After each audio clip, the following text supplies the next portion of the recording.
All right, guys, welcome back to the channel. Today I am met here with Wes Devil from the band. I saw that they were at Buckeye Beard Battle. So Wes, thank you so much for taking some time to jump on here with me and chat a little bit.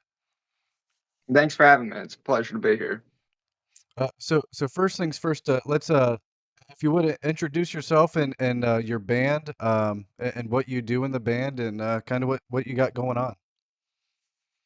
So, unfortunately, it is just me here by myself today. My guys are off, work schedules and whatnot, family stuff. So, it's just me, but my name's Wes Devil. I am the lead singer of the band Wes Devil. Just do vocals and kind of just the front man of the whole thing. Heck yeah, man. Heck yeah. You guys got some stuff going on. I've seen a lot of content, a lot of videos. I like what I'm hearing. Um, Awesome, awesome. to someone that hasn't heard your music before, how would you describe your music to somebody? It's always a tough question because I mean, in a way, there's a double-edged sword because I think it's kind of good that I can't ever kind of describe the genre or something of how our music is. I can't kind of put it in a specific one when it all kind of takes and does with whatever with all the other subgenres. But all around, we're just a traditional shock rock, heavy metal, you know, industrial sometimes. We just try to scratch the surface of everything and kind of dip our toes in whatever we can. Okay. Are there any bands that you would say that you guys kind of not really take the sound of, but that you would compare yourself to or your music to? Um, we get, I don't like to toot my own horn, but I'll say what other people have said to us. We get a lot about, Slipknot, Mudvayne, Static X, Motionless and White. It just depends on the day and the show. But, Mhm. the more heavier, harsh vocal and kind of big show, big, nice, big stadium sized shows. But, we're not at that level just yet. But we'll see. We'll see the day. I, I hope. So, how did you get here? So, I guess at what point did you get into doing vocals and stuff like that? I've seen some awesome vocal covers for Lamb of God on your channel. How did this become about, basically? Oof. So I was about 16 years old, and I was at a show in my hometown, and I got pulled up on stage by the opening band and got to sing a song. Never sung a day in my life, and gosh, I hate watching the video now just because of how bad I sounded. But it was otherworldly to me, seeing the crowd, seeing the lights. Just it was like a drug I just became an addict of instantly. And so that kind of started the whole, let's just try this and see where it goes. And so basically, it was just doing one off things with different people and whatnot. And then around 2020, I kind of was like, all right, let's kind of put this thing together now. It's like I kind of have the name. And so let's put a band together. And, the band's gone through hell of a, different bunch of lineup changes, but I've had my steady guys now, and it's never been better since, I finally got my lineup of guys. They've been the best thing to happen to the band since I started it pretty much. And the reason are, that I'm where I'm at right now. That's awesome. Um, so I was curious too, kind of the lineup. So what are you guys composed of, instrumentally wise? Like, how many guitarists, bass players, stuff like that. So yeah, we have just one guitarist. His name's Caden Inman, and our bass player is his dad, actually, Randy Inman. And so it's great to have a father-son duo. You really don't see that with metal, especially in a Hmm. you know in a singular band. So it's a real treat to have them. They kill it on stage all the time. And then behind me, slapping the hell out of the drums, my buddy Jake Short. He's killing it on the drums and has been for a while. He's really brought like new life to the band and kind of picked it up where the other guys had left it off, and so he really helped us kind of create a new sound. And Caden, being our most recent member, he's just keeps adding on to it and just surprises us more and more each day. And Randy has been, one of the longer members in the band, and he's just been a good friend of mine for a while. So it's been, you know, a real treat to have these guys. And it's not even like friends anymore. It's just a brother. They're all brothers to me. That's awesome. That's all sounds like a great lineup, and hopefully this, with the what sounds like the cohesiveness that you guys kind of have together, hopefully it stays that way, and that'll shine through Oh the yeah. music that you guys go on to create. So that's awesome. Yeah, thank you. I have zero doubt that anybody's going to go anywhere, and I think what I have now is what I'll have, whenever this is all over. So I think I couldn't ask for anybody else, and couldn't have better guys behind me. Awesome. So I did want to delve into the music a little bit. I know that you saw my reaction today to your song "Buried Alive." I Yeah, really like that one. I have checked out the other songs thank you, too. thank you. Really enjoy what I'm hearing with you. I did want to ask because I do talk about mental health related topics in my um, Yeah, reactions and stuff that I do. When it comes to songwriting, is there any particular song that you have out currently that was kind of difficult to write in regards to the mental health topics that you might have been discussing or going through at the time? yeah. I mean, I try. That's kind of one of the whole reasons I started doing music and writing in general is to try to find a release. It's the normal thing you hear, but it's it is other. It's just the only thing that's really helped. And so I guess when I wrote, we have 3 songs out now. Well, we have more obviously that we play and that we're gonna be putting out before too long. But the first song I wrote was called "Out of My Life," and that one was. I was going through a lot mentally, and I had a friend I had just lost, not death, but just they decided to be a horrible person, and so that kind of gave me the idea for the at least the name of the song is I want this person out of my life. And so I kind of focused on that kind of saying and kind of just built from it. And it kind of just came naturally after that. But with that one, that's kind of what started it. And then, the next one we did was In My Silence. And that one was just kind of a in your own head space, in your own alone in your own thoughts kind of song. And that's kind of how I am most of the time when I write my lyrics. I'm mostly alone in this dungeon of mine, just by candlelight, basically like a vampire. Um, but yeah, same with In My Silence. That's kind of like an alone in your own head kind of song. And with Buried Alive, that was kind of almost the phoenix rising in a way.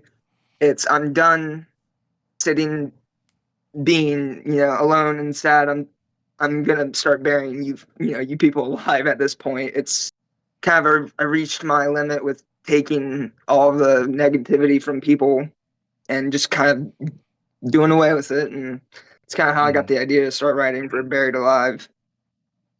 That's awesome, and that has been something that I've done myself, and it can be very difficult, and you can kind of question yourself on if you're making the right decision in that. But ultimately, if you're trying to clear your mind and be in a positive space, over time you kind of realize like, okay, that was definitely necessary. But it's hard and it sucks, so I get that. Yeah.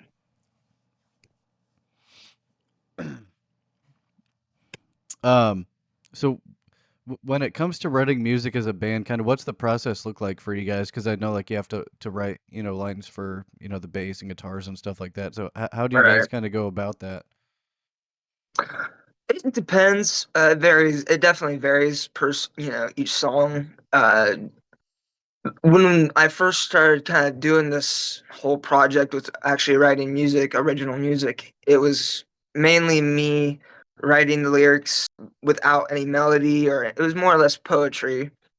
And then I would show them and then just like kind of give them an idea of what I would want, what I had in mind at least. But it's, with upgrading and finding new and better members, they've really added to the whole writing process. And now it can be my guitar player can just send me a random riff he sent, and I'll I'll say I like that, and let's build off of it. And it kind of just with each member, and usually it'll start off me and my guitar player will get together and kind of we'll make 10 different little 1 minute things and kind of see what we like best to Mhm. throw them all together and figure out what we can do from there. And then from there, we just kind of send it to the group chat and whatnot and kind of just let everybody build and make their own part for that song. And that way it kind of it shows the diversity but also the cohesiveness of the band with all of us meshing kind of together as one entity of this band. And that's why I try to tell people like, yes, it is named West Devil, but on stage is four people in of itself that are just amazingly talented. You're not even talking about me. My guys behind me are just the best, in my opinion. So it's like they add so much to the songwriting, lyrics. I've gotten so much help with, and have learned so much of how to be a better musician and how to go about things better. And you know, they've added to my repertoire, I guess, of trying to figure out a life as a musician.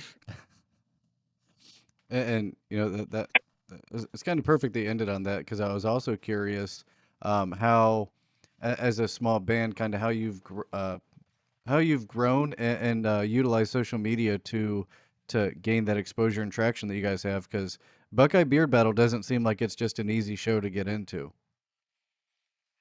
Oh yeah, it was definitely a process in and of itself. It started with kind of getting a hold of Mike and Hemp Wizard, just the brand in general, because I noticed some of the other bands I was friends with were talking with him and doing a beard oil release or whatever it might be. So I figured I might as well get a hold of him and see what I can do. And he was great. He's a great friend of mine now, and I'm almost a business partner in a way. And uh, so once we kind of connected on everything and collabed on a beard oil, and then once we did the beard oil, he got a hold of me about possibly coming to make an appearance at the Buckeye Beard Battle, and that was the second one. At the this was last year, and he offered for me to make an appearance, and I did, and got on stage with Turning Tides. And it was kind of right there after that I got off stage that me and him started talking about possibly trying to get me on the following year, and everything kind of just worked out. And especially now, a couple weeks after the beard battle number 3, it's been nothing but great response from everybody, you especially. It's been great to hear all these nice things from people, and the fact that people are liking us despite what we might look like or sing about. There's definitely a good Hmm. community there, and there's definitely a need for this kind of music in people's lives for that simple fact of release and mental health. I'm done interview before and podcasts about mental health. I'm a big advocate. I try to mention something at least once every time I'm on stage, about not being alone or finding somebody to talk to. And with social media now, it's it's either hell or it's awesome. And so you find a Hmm. lot of evil in modern social media, but at the same time, that's the only way you can kind of win at this in life. And to promote yourself, it's a lot different than it was with all the legends putting flyers on walls and poles. Now it's all about making sure you have a good view count, following, or whatever it might be. You got to do your best to gain that. And it's definitely difficult. I've learned a lot, and I still have a lot to learn. And I think that goes for everybody. Hmm. Which is awesome. And you know, with the mental health, what I think is amazing is that you know from like I go to incarceration every year, and Yeah. the community and following all the fellow metalheads out there is honestly, in my opinion, one of the most amazing um, followings that there is when it comes to respect and uh, mental health and caring about other people. And like, there's a lot of people that are on the outside looking in that are like all this angry music and all these people and da da da da da.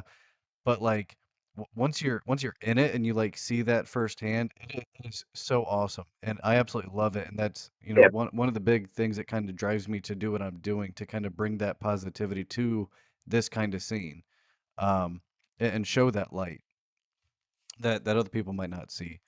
So I think that's awesome. Yeah. I love that you do that. Thank you, thank you. Yeah, I mean, it's definitely something that's near and dear to my heart and has been since, I was diagnosed at a young age with severe anxiety and severe depression, and something I had to learn to deal with really quick. And, it's definitely not been easy, but you find what works and what doesn't, and I definitely have gotten to a lot better of a spot since starting doing, to do this, and it kind of gives me that, drive to want to make a career and a name for myself. And because really at the end of the day, all we're trying to do, all musicians, all we're trying to do is just to leave a mark on this planet Hmm. that's worth something. And even if it's not worth something, it's the simple fact of creation of art alone is you're leaving your imprint on time forever. No matter what, that will forever be something that's there. And that's how I look at it. No matter what an artist might put out, no matter what, it will forever, especially with the internet now, it will forever be ingrained into history.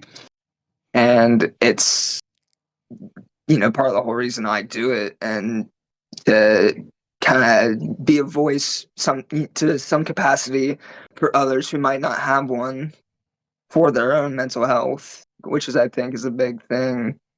People need to definitely make sure they're okay, and people need to make sure they're healthy, and whatever outlet that might be, as long as it's a healthy one, Hmm. that's what we all should be doing. And mine's making loud, angry, scary music and watching horror movies, but I kind of just hope that I can help some other people out with what I do. That's awesome. Along with that, you kind of answered one of the other questions I was curious about already, which I'm glad. That's awesome. Um, do you have any either a funny, crazy, or mental health related what's the word I'm looking for here? Any kind of scenarios that have happened at shows that kind of stuck out with like fans, like watching the music, whether it be kind of any of those categories, just kind of cool stories to tell that you've seen. Hmm. That's a tricky one because different cities call for different things. Yeah. We've had people, you know, say some very obscene things, or at least once or twice we're given the, your devil worshippers, you're going to hell. It comes with the territory. I welcome it. I love it. I think it's hilarious. It's okay. um, I never claimed to be that, but they always want to make me out to be it. So whatever. It is But I mean, as entirely far what as it is. crazy, exactly. But as far as crazy stories, I don't know. There's a bunch, honestly. But I've had political people shouting certain things, so it usually just ends with me sticking out a finger and shouting something obscene. But I try to stay away from all that. And I don't know. Yeah, I can't really think of anything crazy off the top of my head that I can say on here without something happening. Hey, it's all good. I've heard so many crazy stories. I was like, you really only have to play one show to have something crazy happen. You never know. Yeah, that's the truth. There's always some drunk person that's doing something stupid or gets tossed. They just. I mean, I guess there was there was this one time we were playing in Newark. There was just this woman and this dude, and it wasn't really a moshing type night.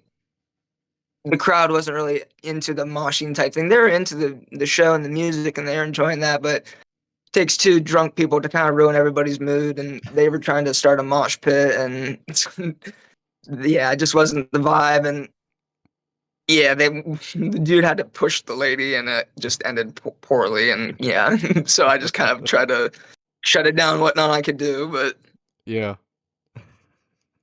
They thought they were gonna get something going. They're gonna get a two-person circle pit going or something.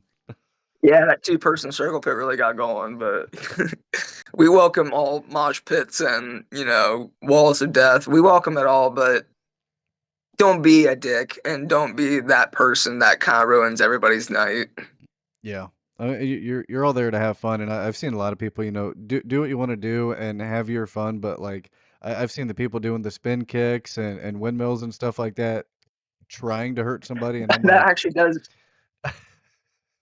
Yeah, that actually reminds me that our our debut show was in Cambridge, Ohio, and we were playing with Turning Tides and a couple other bands, Dead Cassette and Frame Shifter. These are all bands you should be checking out. I know you've done stuff with Turning Tides, but all these guys are great. But we opened it. It was the very first show I'd ever done with like the name West Devil.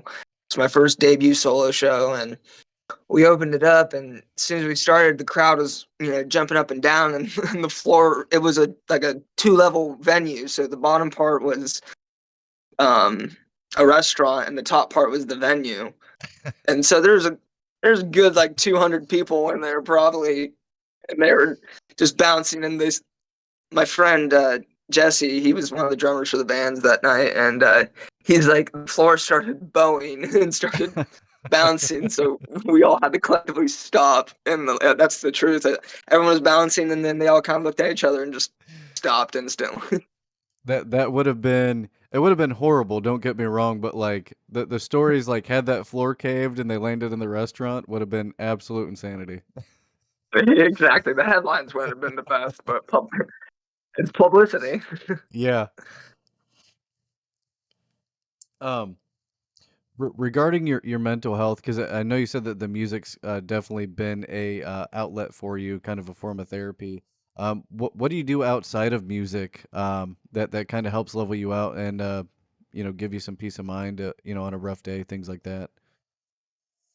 Um, you know, writing music, I think nothing beats kind of putting on a good record and just kind of chilling out and doing whatever it might be, you know, extracurricular activities. But I think, you know, that mixed with, I don't know, I'm a video game guy, but like I'm not competitive by any means. I'm not a try hard. I'll play on easy mode if I want to. I don't care. Yeah. Just to have some fun. And I like, especially I try to find a sport each, whenever one season ends, I'll try to jump onto another sport to watch to kind of pass time if I'm not writing music or working or taking care of my 4-year-old child. Hey, that's awesome. You're a dad as well. Yep. It is a lot of work. It is. But the beard battle, a couple weeks ago, my son got to show up and see me for the first time live, and that was the best. I think hands down the best moment of any show I've ever done. Anything related to music I've ever done. It was the hands down best moment, and he has yet to stop talking about it since it's happened. It's like my daddy's a rock star. That's an Pretty much. awesome And yeah, thing, he had man. a shirt that said it.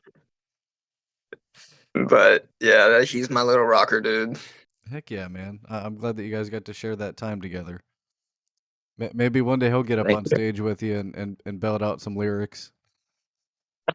Not so he's I got a very older age, but I don't want him getting involved mixed in with this music kind of life until he's of age. At least I was kind of young when I got into it, and I saw things I definitely shouldn't have seen at 16 and 17, not by anybody's fault, but the people that did it.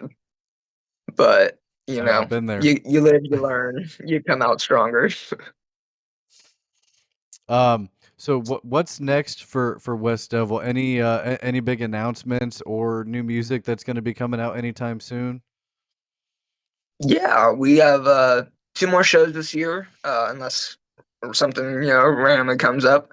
But we have two shows, one on October the 11th in Newark, Ohio at the Hub for a Halloween fundraiser, and then December 6th at the Hub again in Newark for a toy drive. All with amazing bands. But as far as new music is concerned, yeah, we're always trying to write new stuff, and we definitely have new stuff written already, and we're just kind of going over logistics, money, financial stuff for Hmm. studio and whatnot, and kind of trying to create a plan of attack for it and get some new stuff out as soon as we can. And Hmm. who knows, maybe an EP. I know I've seen some bands that have shared some stuff. I know that it is not cheap by any means. And Not at yeah, all. it's all for the greater good. But hopefully we get to see some new stuff here as soon as we can. For anyone watching that wants to connect or listen to your music, how can they find you? West Devil on every platform. I'm not on like X or Twitter or whatever. I'm on Facebook, Instagram, TikTok. Those ones are the best to kind of with the updates of music, posts, whatnot. We kind of post whatever, whenever, so we don't try to follow anybody's rules but our own. We have our own moral code, and that's about it. And but yeah, it's West Devil 666 on pretty much everything. Just West Devil on Facebook. But yeah, just follow and like, comment on everything you want. That's awesome. So I will, when this video goes live, so anyone that's watching this, once it's live on the YouTube video description, will have links to West Devil Social so you can connect with him. I'll link to Spotify so you can listen to the music. And yeah, absolutely awesome artist right here. Definitely took me by surprise Thank you. when I got to listen to Buried Alive here. And I'm always looking forward to more. So um, we will. I kind of just did the outro. Oh well. It's okay. I'll cut this part out, leave that as the outro. Um, but yeah, man, I appreciate you taking the time. I know it's kind of late. I don't know what kind of shift you work, but wanted to make sure we got through everything. I think that was an awesome interview, man. I think the questions were Thank awesome. you. Your Thank answers you. were awesome. Definitely gave me a lot of insight because when I listened to Buried Alive and I listened to your other songs too today while I was driving. Such a long drive today. Mhm. Um, I was kind of like listening to it. I was like, there's definitely at least some mental health that sparked those songs, but I like wasn't quite sure. So Yeah. definitely surprised me today, but I think that's awesome that you do talk about mental health and have a positive message at the shows and stuff like that. Um, I think that's going to go a very long way for you guys. So Thank you. definitely keep it up, I man. appreciate it, man. I I- appreciate it. if you need anything from me, let me know, and I'll keep my eyes out. And Yep. if there's any shows near me that I can make it to that you're at, I'll be there. Awesome, It's man. Thank it, you again, buddy. it's been hard trying to balance between working full time, doing all the content, and making sure I spend time with the wife and kids. So we Yeah, I understand, buddy. but I had some stuff going on. I'm going to be on a mental health podcast on the 3rd of October, and then I've got two shows in November. One with Faith and Failure, one with Luna Falling, which is another Ohio band. Um, And then the Browning, I'm going to be seeing the Browning in November as well, so I'm Okay, excited for sweet. that. That's going to be sick. Oh yeah, Um, it will be awesome. but yeah, yeah. Thank you again for your time. Go spend some time with your family. I'm Yeah, going to thank go eat some you. dinner and spend some time with my wife. Yeah, you have a good one, So, buddy. see you, man. See you.